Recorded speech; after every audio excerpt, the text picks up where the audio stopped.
வணக்கம். நான் உங்க குருசெல்வி கிருஷ்ணா. நம்மள்ல பல பேர் பார்த்தீங்கன்னா, அடிக்கடி அதாவது என்ன சொல்றதுன்னா, பேசிட்டே இருப்பாங்க.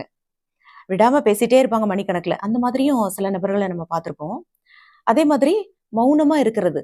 அமைதியா இருந்துட்டே இருப்பாங்க. நம்மள கவனிச்சுட்டே இருப்பாங்க. அப்போ நம்ம அவங்களுக்கு எதுவுமே தெரியாது அப்டின்லாம் நெனச்சிடக்கூடாது. ஏன் அப்டின்னா, அவங்க நம்மள அப்சர்வ் பண்ணிட்டு இருக்காங்க.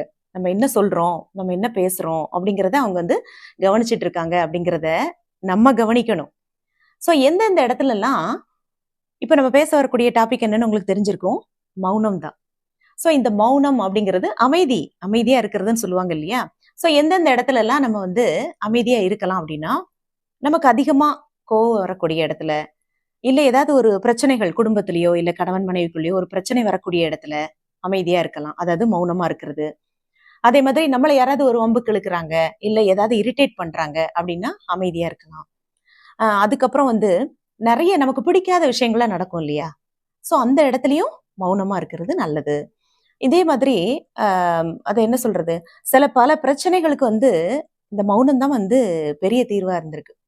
நெறைய சாதனையாளர்கள், அதாவது விஞ்ஞானிகள், ஞானிகள், யோகிகள், ஏன் சித்தர்கள் எல்லாருக்கும் பின்னாடியும் ஒரு பெரிய ஆயுதமா இருந்தது இந்த மௌனம் தான். ஸோ இதுல இது ஒரு மிகப்பெரிய சக்தி அப்படின்னு கூட சொல்லலாம். ஸோ நம்ம யாரு என்ன சொன்னாலும் நெறைய பேசாம, அதாவது என்ன சொல்றது? அளவோட பேசுறது. நம்ம ஊர்லலாம் சொல்லுவாங்க இல்லையா? இந்த படபடன்னு பேசுறவன கூட நம்பிரலாம். ஆனா இந்த கமுக்கமா இருக்கவன நம்பவே கூடாது அப்படிம்பாங்க. சோ அவங்கிட்ட தான் விஷயம் இருக்கும் அப்படின்னு. அவங்க தான் சாதனையாளர்களாவும் இருப்பாங்க. ஏன்னா அனாவசியமா பேச மாட்டாங்க. அத்தியாவசியமா அத என்ன சொல்றது? பேசக்கூடிய இடத்துல பேசுவாங்க. எங்க பேசணுமோ அங்க மட்டும் தான் பேசுவாங்க. சோ அவங்க தான் பெரிய அளவுல சாதனையாளர்களாவும் இருக்காங்க. நம்ம குழந்தைகளுக்கு நம்ம என்ன சொல்லி தரணும் அப்படின்னா, இடம் பொருள் ஏவல்ல இருந்து பேசு அப்படின்னு சொல்லுவாங்க இல்லையா? சோ இப்படி பேசணும், குழந்தை அப்படி பேசணும்னு நம்ம நினைக்கிறோம் இல்லையா? அப்போ எதை பேசணும், எந்த இடத்துல பேசணும், எப்போ மௌனமா இருக்கணும் அப்படிங்கிறத நம்ம சொல்லி கொடுத்துட்டோம்னா, வரக்கூடிய காலங்கள்ல அவங்க சமுதாயத்திலயும் சரி, இல்ல அவங்களுடைய குடும்ப விஷயத்திலயும் சரி, அதை அவங்க ஃபாலோ பண்ணுவாங்க இல்லையா? பல பிரச்சனைகளுக்கு இந்த மௌனம் தான் ஒரு பெரிய சொல்யூஷனா இருந்திருக்கு.